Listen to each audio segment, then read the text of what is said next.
Hi everyone, welcome back. I'm Ting, and I help you learn Chinese in a simple and practical way. Today, we're going to learn a very useful Chinese word, gèng. If you want to say more, even more, or better in Chinese, you'll hear this word all the time. Native speakers use gèng when comparing people, things, ideas, and experiences. In today's lesson, you'll learn how to use gèng naturally and avoid common mistakes. I'll explain everything clearly in English with simple Chinese examples. You can also turn on subtitles and choose your preferred language. Let's get started. Welcome everyone to today's Chinese Explainer. If you're currently studying for your HSK3, or honestly, if you're just looking to level up your everyday conversations, you are in the exact right place. You absolutely are. We're so excited to guide you through today's topic. Our goal here is simple. We want to make Chinese grammar feel easy, highly visual, and most importantly, actually fun to learn. Today, we're zeroing in on one very specific, incredibly useful little word. Exactly. We're going to show you exactly how this works in real-life everyday conversations, so let's just dive right into today's lesson. Okay, let's start with a really simple question. Look at this. We have a perfectly nice standard apple on the left and a glowing, super sweet-looking strawberry on the right. So I've got to ask you, 哪个好吃? Which one is delicious? Oh man, that's easy. I mean, the apple is delicious, sure. But that strawberry? The strawberry is even more delicious. It's just on a completely different level. Right. And that right there is exactly what we're tackling today. You see, when we want to say something is even more than something else, we need a special word in Chinese to do that heavy lifting. Exactly. You wouldn't just say they're both good and leave it at that. You need to express that one takes it a step further. So let's formally introduce our word of the day. And here it is. The character is gèng, pronounced gèng. It's an adverb used for comparison, and it indicates a deepening of degree. In Chinese, we actually call this 程度加深. Yes, deepening of degree. And what's really interesting about this concept of deepening is that it means you're already starting at a certain baseline, right? Like the apple is already good, but the strawberry deepens that degree of goodness. It takes a comparison and just pushes it one notch higher. Spot on. You're basically turning good into better or fast into faster. It's a tiny little word, but it does so much work in Chinese sentences. Let's see exactly how this structure looks. Let's compare these two states. Over here on the left, we have the word 健康, which simply means healthy. But look at the right side. By just dropping our highlighted word right in front of it, we get 更健康. Notice how adding this single, bright, bold word completely shifts the weight of the adjective? It immediately goes from just healthy to healthier, or even more healthy. It's such a clean, simple formula, especially for beginners. You literally just place 更 directly before the adjective or a psychological verb that you want to intensify. Let's look at a full sentence in action to really lock this idea in. Let's read this first example together, nice and slow. 运动能使人更健康. Exercise can make people healthier. I mean, just imagine this guy happily lifting his weights. He might already be a healthy guy, you know? He eats his veggies, he gets enough sleep, but working out makes him even more healthy. Right, exactly. We aren't saying he was out of shape before. We're using gèng to show that the degree of his health has deepened. 运动能使人更健康. It's a super natural, everyday way to express an improvement. And this brilliantly illustrates our next point, using what we call a psychological verb. The sentence here is, 我很少去电影院看电影，我更愿意在家里看电视. I rarely go to the cinema to watch movies. I am more willing to watch TV at home. Just look at how incredibly ecstatic this person is on the couch. We've all been there, right? The idea here is preference.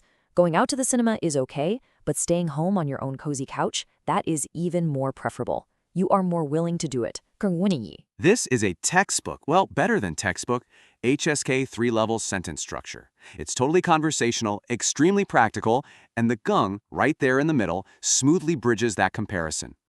All right, moving to section 1. Julie, warning! Yep, now it's time to talk about the twist. How does gèng operate when things go negative? So here is the absolutely crucial point to remember. When you want to make a negative comparison with this word, the negative adverb 不 must always go after gèng. Notice that red text with the giant cross through it? 不更. Cross it out in your mind right now. That is totally incorrect. You cannot put the no before the even more. Instead, focus your eyes right on the bright green text. 更不. This is the only correct way to do it. You're essentially saying even more not. The deepening word geng has to come first, followed immediately by the negative bu. Let's see how this geng bu structure actually plays out in a real conversation. Imagine two friends trying to study together. Read the sentence with me. 我不了解中国的历史，他更不了解。 I don't understand Chinese history, and he understands it even less. Notice how the first guy is kind of confused. He has absolutely no idea what happened in the Ming Dynasty. But his friend? His friend is extremely confused. His lack of understanding goes even deeper. Exactly. Notice that structure. 他更不了解. He even more not understands. The geng emphasizes the deepening of that negative state. It's a great way to express it. Oh, and here's another classic scenario, probably one we all remember a little too well from our school days. The text says, 我比小云考得更不好。 I did even worse on the test than Xiaoyun. This just brilliantly illustrates the negative role. Xiaoyun didn't do well. Her score was bad. But the sad character holding the failed test, his score was even more bad. 更不好. Right. A bad situation becomes a deepening negative comparison. So again, just remember our golden rule here. Geng comes first, bu comes second. 更不好. Okay, section 2. 跟我练一练. Practice with us. Let's look at a couple of super common daily scenarios and see if you can guess the missing word. Are you ready? Okay, so person A is asking, 哪双鞋漂亮? Which pair of shoes is pretty? Now look at person B. They're pointing straight at the red ones. Person B says, 我觉得红色的. And then there's a blank. So what word goes in that blank to say the red ones are even prettier? Take a second and think about it. Did you guess it? The answer is 更漂亮. 我觉得红色的更漂亮. I think the red ones are even prettier. Perfect. You're comparing the shoes and using geng to deepen the degree of prettiness for that red pair. Fantastic. Let's try one more. Here is a very, very common question you'll hear all the time in China. Person A asks, 我们去喝咖啡还是喝茶? Should we go drink coffee or drink tea? Now, person B wants to express a stronger willingness to drink tea over coffee.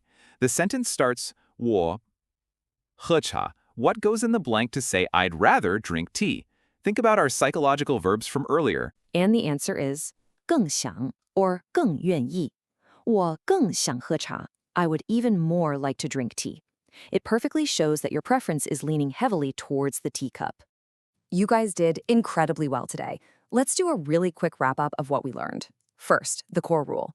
Geng is your absolute go-to word to show a deepening degree in a comparison, taking things from good to better or from healthy to healthier. And second, that golden rule for negatives. The negative character bu always goes after geng. It's always gengbu, never the other way around. See? Chinese grammar really doesn't have to be complicated when you break it down visually like this. Great job following along today, everyone. You are literally one step closer to mastering HSK3. But hey, before we let you go, I want to leave you with a little cliffhanger.